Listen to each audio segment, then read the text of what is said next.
Barakatah Yahweh, Bahashem Yahushai, Bahashem, Racha Kudash. Welcome to another live lesson. The name of this one is, And Their Fear Toward Me is Taught by the Precept of Men. And pretty much this is a lesson based off of a title that the elder Apostle Tahar mentioned in his last video. That you see here. To understand the Bible perfectly, you have to know the Hebrew and the Greek. Not saying that you have to know every word perfectly, but you do have to know, a working knowledge of the language so you can be able to go back and analyze what some of these words mean in the Hebrew so that you can get a better understanding of what that scripture is saying. Because sometimes when you read something in English, it seems like it's saying one thing, but when you go back and you check it in the Hebrew or the Greek, it gives you a better understanding.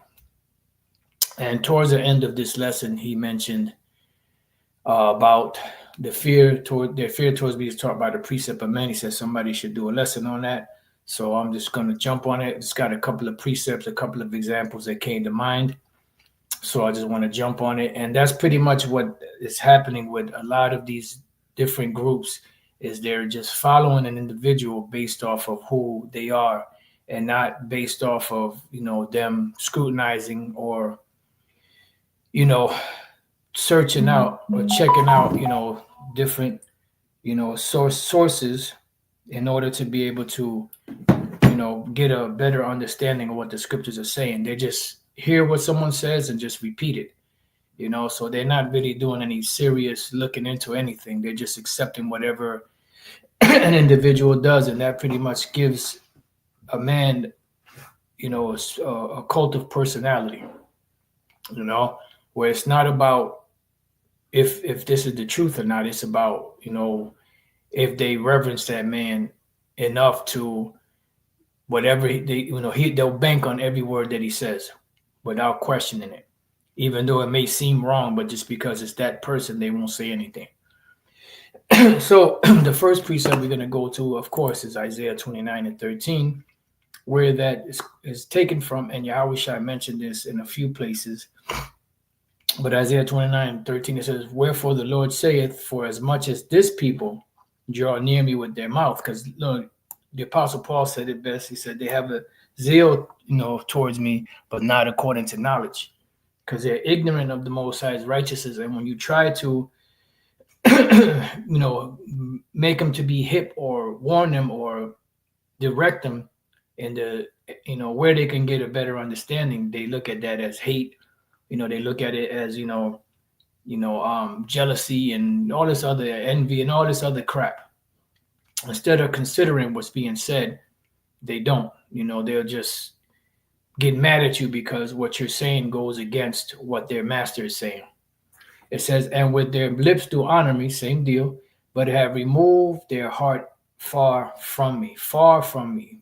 Basically, they'll use the Bible as a guide or as a guise, but then when it comes to really getting down to the nooks and cranny of it, they don't accept it. They just cast it out. They're almost no different than Esau. Like they're spiritual Edomites, even though they're Israelites. But have removed their heart far from me, because the Lord said, I will feed you. I will give you pastors that will feed you with knowledge and understanding. He said, I will give them to you according to mine heart. So what's the Lord's heart? We can't get into the Lord's mind because he's not, that he's the Most High. But what we do know that comes from his mind is what's written in the scriptures, and they don't follow what the scriptures say. They'll use certain things, but then when it comes down to using the ability to scrutinize things and analyze things, they don't do that. They're just whatever that one man says, Bishop Nathaniel, they'll just accept it. And their fear toward me is taught by the precept of men. And that's exactly what they're doing. It's taught by the precept of men. So I got a couple of precepts for that, and we'll come back to this if we have to. Numbers 15. And this is the law on the fringes. But then when you read further down into it, right, it says, and it shall be unto you for a fringe. That's dealing with the fringes and the border of blue at the edge of your garment, that you may look upon it and remember all the commandments of the Lord Yahweh Bashem Yahushai and do them. See? And that you seek not after your own heart and your own eyes, after which you used to go a whoring, right? So that was the problem. So you would have certain individuals that would have like a charismatic air about them. certain individuals had like a reputation. They were famous among the people, like Dathan, Corey, Abiram, and then you will have certain individuals that were linked to them because of that. But then guess what? A lot of them got put to death, or the ones that went with Corey, Dathan, and Abiram got put to death. Why? Because they were following the commandments of men. They weren't following the commandments of the Lord. All right. So we go to Hosea. Matter of fact, before we go there, yeah, you know what? Let me go here. Hosea 9 and 7. The days of visitation are come, because the Lord is about to visit Jacob for their iniquities. He's going to start hitting them. This is what the time of Jacob's trouble is all about. The days of recompense are come. Israel shall know it. And it says the prophet is a fool. So their false prophets are fools. The spiritual man is mad. The spiritual men are mad for the multitude of that iniquity and the great hatred. Right. So here it is. You got these false prophets, but because these people like that, they like those smooth things. They don't like to hear, the truth. What is it? Is that Isaiah 30?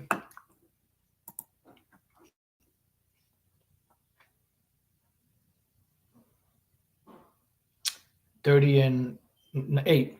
Now go write it before them in the table and note it in the book, that it may be for the time to come forever and ever. Right, the book is written.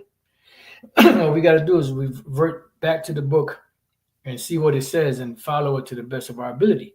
That this is a rebellious people, lying children that will not hear the law of the Lord Yahweh Bashem Yahushai. They will not hear these instructions, which say to the seers or the prophets, see not. And to the prophets, prophesy not unto us right things. So they don't want to hear the right thing. But Yahushua said it best. Matter of fact, St. John, chapter 5, and 41. And I receive not honor from men, but I know you, that you have not the love of the Most High in you, right? Because if you had the love of the Most High, you would fear the Lord, and the things that Yahushua was saying would resonate. they would bring joy to your heart, not displeasure. I am come in my Father's name, and you receive me not. If another shall come in his own name, him you will receive. See? Says, how can you believe which receive honor one from another, and seek not the honor that cometh from the Most High only? And that's what they do. Their fear towards the Lord is taught by the precept of men. So Isaiah 30 and 20, which say to the seers, see not, and to the prophets, prophesy not unto us right things, speak unto us smooth things, prophesy deceits. Get you out of the way, turn aside out of the path, cause the Holy One of Israel to cease from before us. So Jake doesn't want to hear that. They rather hear smooth things. All right. So Isaiah 9 and 16, for the leaders of this people cause them to err, and they that are led of them are destroyed. See, because they trust in man's words. They don't trust in the words of Yahweh Bashem Yahushai. Let's go from there to, and man, remember it says the spiritual man is mad. And these leaders have led you down the wrong path, man. They be blind leaders of the blind. If the blind lead the blind, they shall both of them fall in a ditch. So let them alone. At this point, we just speaking and teaching the words of the Lord, correcting the ones that are going off. The individuals that are among them that may be part of the, or that are part of the elect, will hear and will leave them. Because Yahushua said, my sheep hear my voice and they follow me. Psalms 106:39, thus will they defile with their own works and went a whoring after their own inventions. Why? Because they followed their own heart. Remember, it says the heart is deceitful above all things and desperately wicked. Who can know it? And that's what caused Jake to go into these, into idolatry. Now, when you read the book of Ezekiel, the 8th chapter, these were ancient men. that by day there were, these holy men, priests, and all this, officiating the Lord's business, and this and the Lord Yahweh, Shema Yasha'Allah, but then in the midnight hours, so to speak, they were worshiping idols. And then you had a host of them that were following. That's why the angel in the next chapter, the Lord told him to begin at the ancient and take them out. The Lord ain't playing, man. You could talk all the shit you want, because the Lord really ain't opening up on you yet. But when the Lord starts opening up, it's gonna be a wrap. All right, so now I got some examples of this idolatry. 1 Kings 12:25, Jeroboam's idolatry, and this is during the split. This is after the northern kingdom went to Rehoboam to see if he would lighten their burden, the taxation and all that. And pretty much he forsook the people because it was of the Lord, and the people said, well, look, we ain't got nothing to do with you or the house of David, so we out of here. So Rehoboam was gathering together men of war to fight against Israel, and the Lord told him, don't do it, because this is from me. Why? Because this was that split. So that's why that particular war didn't happen. So this is what Jeroboam did, because it started getting towards the times, or he started thinking about how Israel would have to go back to Jerusalem certain times a year to worship the Lord. So this is what he did. 1 Kings 12:25. Then Jeroboam built Shechem in Mount Ephraim, and dwelt therein, and went out from thence and built Penuel. And Jeroboam said in his heart, now shall the kingdom return to the house of David.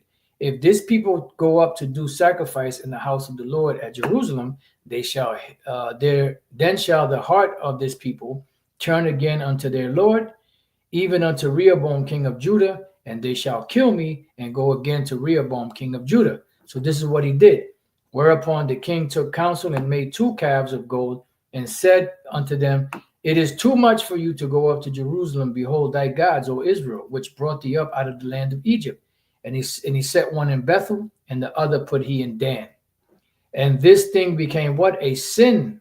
For the people went to worship before the one, even unto Dan. And that's because they were following the precepts or the commandments of men. And he made an house of high places, and made priests of the lowest of the people, which were not Levites, because he had kicked all the Levites out, which were not of the sons of Levi. And Jeroboam ordained a feast in the 8th month on the 15th day of the month. So pretty much he ordained a feast a month after. So this would be like the Feast of Tabernacles, but a month later. It says, like unto the feast that is in Judah, and he offered upon the altar. So did he in Bethel, sacrificing unto the calves that he had made, and placed in Bethel the priests of the high places which he had made. So these are precepts or commandments of men that the people followed. And that's what these individuals are doing today.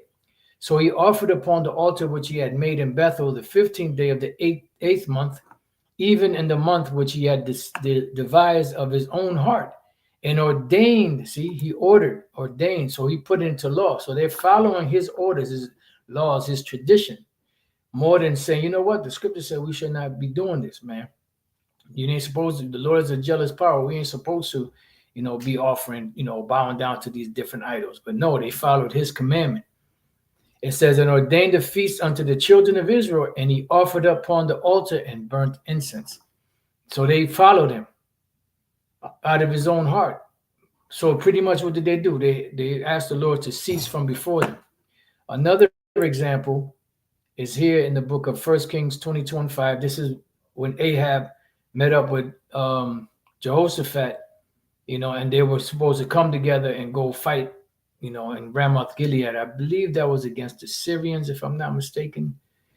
And, Jehoshaphat, look, I'm with you. Whatever I got, you got. My horses are your horses. My army is your army, pretty much in so many words. But he said, do you have a man here, a prophet, we can inquire? So 1 Kings 22:5, and Jehoshaphat said unto the king of Israel, inquire, I pray thee, at the word of the Lord today. Then the king of Israel gathered the prophets together, about 400 men, and said unto them, shall I go against Ramoth Gilead to battle, or shall I forbear? Right? This is 400 prophets of Baal, false prophets. And they said, go up, for the Lord shall deliver it into the hand of the king. And when you read further down, these were lying spirits that were sent to deceive Ahab so that he could fall at Ramoth Gilead. But this is what the wise King Jehoshaphat said. And Jehoshaphat said, is there not here a prophet of the Lord, Yahweh, besides that we might inquire of him? See? And the king of Israel, which is Ahab, said unto Jehoshaphat, there is yet one man, Micah, the son of Imlah, but by whom we may inquire of the Lord Yahweh, but I hate him, for he does not prophesy good concerning me, but evil. And Jehoshaphat said, let not the king say so. So he hated him. Why? Because he didn't prophesy anything good of him. That's why it says they hate him that rebuketh in the gate. So he rather hear the counsel, the lying counsel of 400 men, 400 false prophets, than hear the counsel of one true prophet of Yahweh. Why? Because their fear towards the Lord is taught by the precept of men. And being that he was a king, what you think Israel's going to do? They're going to follow him. And what's going to happen? They're going to be destroyed. I got a couple precepts and then about 3 more precepts and we can close it out. This is Matthew 15, building on Isaiah 29 and 13. Matthew 15. And you could read the whole thing, but I'm just going to go straight to the point. I started 3. But he answered and said unto them, why do you also transgress the commandment of the Most High by your tradition? For the Most High commanded, saying, honor thy father and mother, and he that curses father or mother, let him die to death. That's what the law says. But you say, whosoever shall say to his father or to his mother, it is a gift, right? I got a gift for you, by whatsoever thou mightest be profited by me. So in other words, you commit a crime and you offer a bribe so that you don't have to keep that commandment. It says, and honor not his father or his mother, he shall be free. See, thus have you made the commandment of the Most High of none effect by your tradition. Ye hypocrites, well did Isaiah the prophet, Isaiah prophesy of you, saying, the people draweth nigh unto me with their mouth, and honoreth me with their lips, but their heart is far from me. But in vain do they worship me, teaching for doctrines the commandment of men. And that's exactly what's going on at that IUIC. And I'm sure, you have other examples of other things in other groups. But we're just focusing on them because, they have this hard-on for against the Most High's name, to teach against it, and against our original language, which is the Hebrew language. They have a problem going back to that language because it debunks their bullshit that they're teaching. And then why didn't anybody jump up when Bishop Nathaniel spoke about the word charagma in the Greek, mind you? Why didn't anybody jump up and say, well, Bishop, we getting on GMS for teaching, in another language. Why you just can't do it in the English? Straight up hypocrisy, man. That's why the Apostle Tahar brought it out in this lesson here, which I put this in the description box. I urge you to go watch it. So it says, Matthew 7:13, I'm going to go, this is the same thing, making the word of the Most High of none effect through your tradition, which you have delivered, and many such like things do ye. So pretty much make the law of the Lord void, that your traditions may have more power and more teeth than anything that the Lord got to say. That's why it says that the precept, that the fear towards the Lord is taught by the precept of men. And those things are going to perish. This is Colossians 2 and 20. Wherefore, if you be dead with Yahushua from the rudiments of the world, why, as though living in the world, are you subject to ordinances or laws? Touch not, taste not, handle not. Don't deal with that. Which all are to perish with the using, after the commandment and doctrines of men. See? So Jake would rather go down that route to hear something smooth, to hear something pleasurable, not to hear the truth, because it's too harsh, and suffer the consequence later, just so that they don't have to be uncomfortable. But the Lord's going to get these guys, man.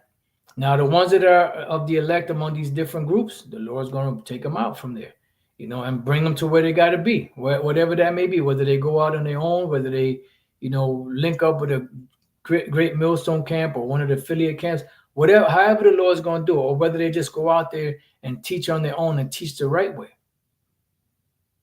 The Lord is going to separate, the true and the elect from the fake, the non-elect. So with that, I pray that your brothers and few sisters have been edified. To the next time I say, Shalom.